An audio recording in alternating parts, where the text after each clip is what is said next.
volta, cenário verão, com a psicóloga Silvana, que vocês já conhecem, respeitam, confiam, admiram e pedem pra voltar sempre. Eu não sei se vocês sabiam, mas o primeiro intercâmbio da Silvana, na verdade, foi no Brasil. Mas na verdade a Silvana nasceu no Uruguai e foi morar no Brasil, né? E hoje ela veio contar um pouquinho pra gente da experiência dela, não só de vida, mas como psicóloga também, e o que ela pode dar de dicas pra gente pra quando for a sua vez de fazer intercâmbio, você se adaptar melhor.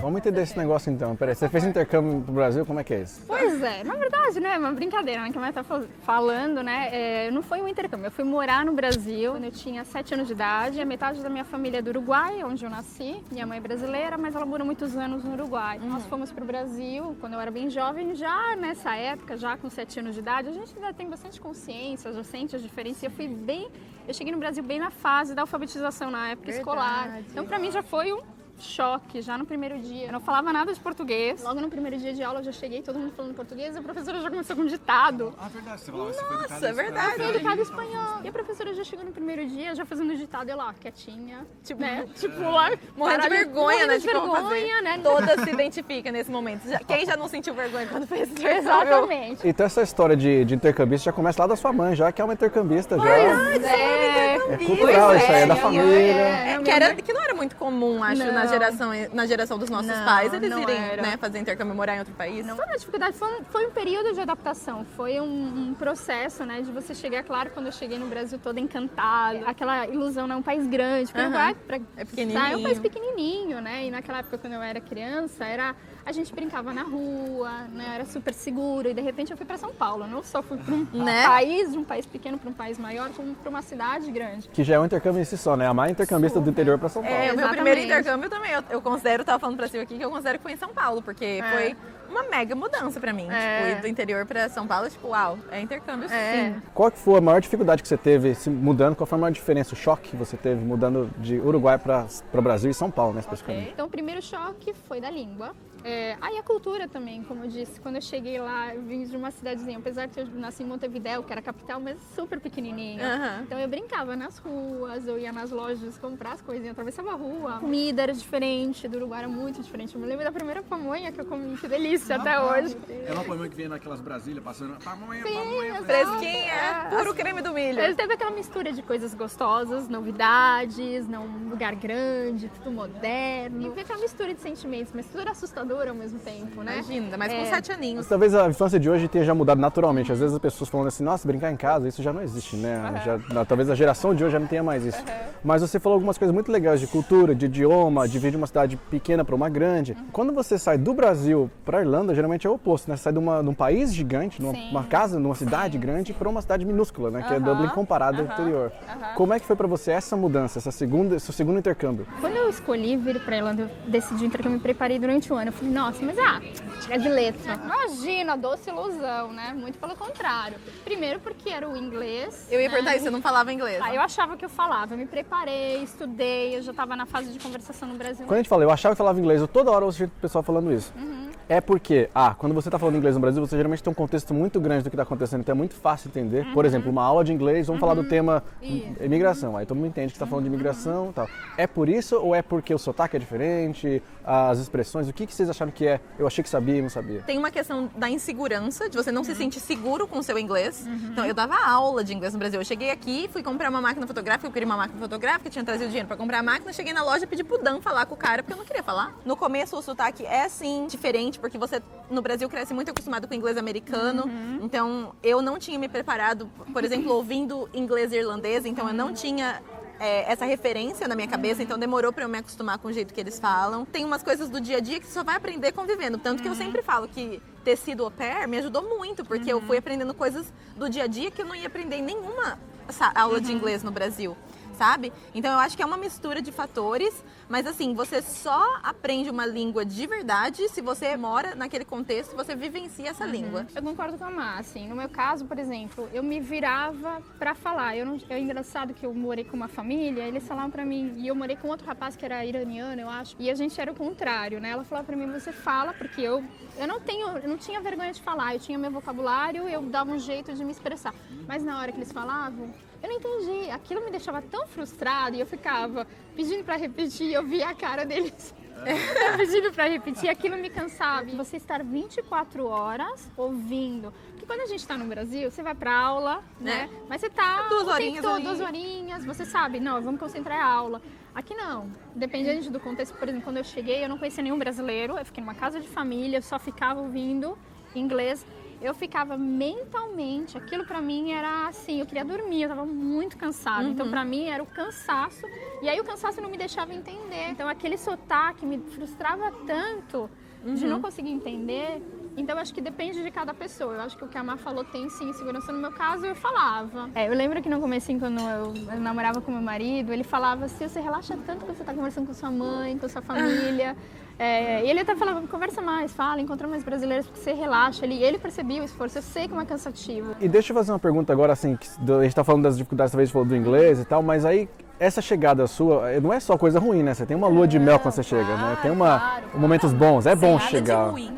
Tem uma teoria que fala a teoria da letra U, né? A curva do U-curve, que são 4 fases que a gente tem no processo de adaptação quando a gente vai fazer intercâmbio, quando a gente vai morar em outro país, ou quando a gente vai trabalhar numa empresa né, de uma cultura diferente, na verdade morando, né, em outro país. Então essas 4 fases são a primeira fase, que eles chamam de lua de mel, né, onde a gente tira fotos, que é tudo lindo, tudo maravilhoso. E aí a segunda fase, que é a fase que eles chamam de choque cultural, que aí a gente começa a incomodar as diferenças. Daí a terceira fase, que é quando você começa a se ajustar, se adaptar, né? Você começa a se acomodar, entender, né? Aquela frustração começa, né? Você começa a cair a ficha. Fala, ok, não tem outro jeito, né? Tem que me adaptar, já tô aqui no intercâmbio, já tô trabalhando aqui, já mudei, né? Não tem jeito. E a última fase é a adaptação em si, que aí você realmente começa a funcionar, literalmente. Você começa já a entender as regras locais, você começa a falar um pouco melhor. Você fala sorry toda hora também. Exato, né? Aí você vai visitar o Brasil, você fica falando sorry pra todo mundo. Nossa, gente, quem nunca? Meu Deus, toda hora eu faço isso no Brasil. Sorry. Quer dizer... Primeira coisa, quando você vai contar uma piada ou contar uma história de uma coisa que aconteceu com você no Brasil, é muito difícil contar ela em inglês, porque você está com tudo na sua cabeça pensado e vivido em português. O contrário acontece também. Então, quando você está com uma convivência em inglês, você teve uma experiência que aconteceu em inglês, você vai tentar traduzir para um amigo brasileiro, você não consegue, você fica, caramba, porque aí o cara falou isso, você, não, ele falou, peraí, deixa eu traduzir o que ele falou. E aí tava escrito tal coisa no meio, não, sabe, tudo fica traduzido. Isso é uma coisa muito engraçada, porque, por exemplo, quando a gente aprende certas coisas, certo vocabulário em inglês que a gente não estava acostumado no Brasil, a gente não consegue levar de volta. Tipo, ontem me perguntaram, o que o Edu faz no Dropbox? Eu falei, não sei. Eu sei falar em inglês o que ele faz, o nome, mas assim, eu não sei como chama isso em português. Eu acho que em qualquer país do mundo você nota o vocabulário, o sotaque, de acordo com a faixa etária, a localização onde as pessoas moram. Eu consigo, hoje já morando bastante tempo aqui, eu escuto já mais ou menos ter uma ideia da região que a pessoa é. Tá bom, eu tô no Brasil ainda, eu vou fazer intercâmbio, meu sonho é fazer intercâmbio. E quando eu chegar lá, Sil, o que eu posso fazer pra me adaptar melhor, pra estar mais preparada? Eu gosto muito de falar sempre, já falei em vários vídeos, da preparo emocional, né? Inclusive tem um livro do Daniel Goleman, né? Acredito que muita gente já vai falar da inteligência emocional. Mas eu descobri um termo que eu achei muito interessante, que chama inteligência cultural, que é um outro autor. Esse termo inteligência cultural é uma habilidade que você desenvolve para você se adaptar melhor com diferentes culturas, principalmente quando você mora num país estrangeiro. A principal dica é que você descarte todos os seus preconceitos, seus julgamentos, todas as suas crenças, todos os seus valores que você aprendeu na sua cultura, né, onde você cresceu, e que você olhe de uma maneira totalmente neutra, né? É literalmente trocar as lentes, tentar olhar com um olhar local, tentar entender como é que as pessoas pensam, por que elas têm aquele comportamento que para mim parece estranho, que eu falo, por que elas me cumprimentam com a mão e não me beijam. Aconteceu no meu trabalho recente. Um dos gerentes lá de operação de um time que a gente trabalha dos terceirizados, ele é marroquino. E lá acho que eles têm cultura de beijar também, tanto homem quanto mulher. Então, ele, por talvez me ver como, não sei se tem alguma semelhança, mas talvez por me ver como um brasileiro, saber que, como não europeu, todo mundo, ele cumprimentou tudo com a mão, a hora de cumprimentar ele me deu um beijo. E aí todo mundo ficou olhando com aquela cara de tipo, what the hell, o que tá acontecendo assim, sabe? Querido. Uma gerente do Airbnb veio da Coreia, do escritório de Seul, na Coreia, essa semana para visitar a gente. Ela é parte do meu time, só que lá na Coreia. E ela chegou e todo mundo, ela veio cumprimentar a gente de manhã, a gente já achando que ela ia dar a mãozinha. E ela veio com um mega abraço, um beijo assim, pra falar oi pra gente. Aí eu, nossa, que bonitinha. E eu até falei pra ela, falei, nossa, achei que você fosse me dar a mão, né? Na hora a gente deu risada disso e tudo. Não sei se é da cultura deles ou se ela é assim, mas tipo, eu fui surpreendida positivamente. Porque eu falei, que querida, sabe? Então, o que a Má falou ela foi surpreendida positivamente. Aí é uma delícia. Mas agora quando o é o contrário. problema quando é o contrário, quando você chega aqui, eu já passei uma situação com algumas amigas que eu vou, né, introduzir a minha amiga e eu esqueci de avisar, não, dá beijo. Daí aquela parejo, né, aquela desconforto do irlandês, que claro, que aí gera desconforto também para outra pessoa, Claro, para o pra todas as brasileiro, que partes. nossa, que mal educado. Não julga também, não julgue aquilo, que mal educada essa pessoa, que fria. A gente escuta muito, nossa, mas o europeu é frio. Tem uma série de motivos. Uma delas é, para eles, é falta de educação, né? Eles se sentem desconfortáveis, não é deixar de demonstrar afeto, é uma questão de o mal que educado, que não é o que as outras pessoas vão pensar. Você é o convidado, né? Então, se você está chegando no local, você tem que fazer a pessoa onde você está se sentir confortável com você, com a sua presença. E aquilo, a resposta, quando a pessoa se sente confortável, ela vai fazer também você se sentir confortável. Então é uma troca. Mas você vai se acostumando e você aos poucos vai se adequando. E quando você menos percebe, você já está Fazendo aquilo. E acho que você só vai chegar nesse ponto quando você tiver essa abertura. Você não ficar falando pra você, não, isso daqui eu não, nossa, é muito diferente, não me incomoda. Não olha para as coisas como um desconforto ou uma coisa ruim. Olha como uma coisa diferente que pode te ensinar uma coisa nova. Por que será que é assim? Né? O que será que eu posso aprender com isso?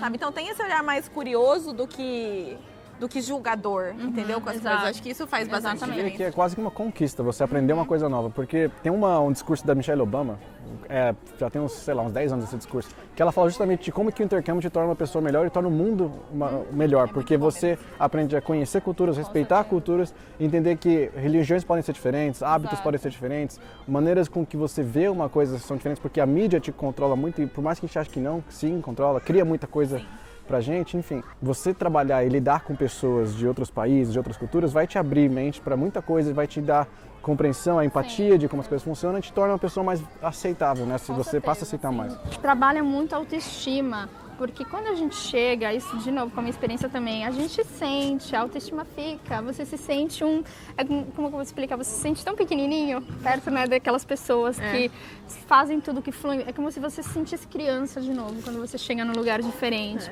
Primeiro você não consegue se comunicar, você não sabe como agir, como se portar nos lugares, tudo estranho.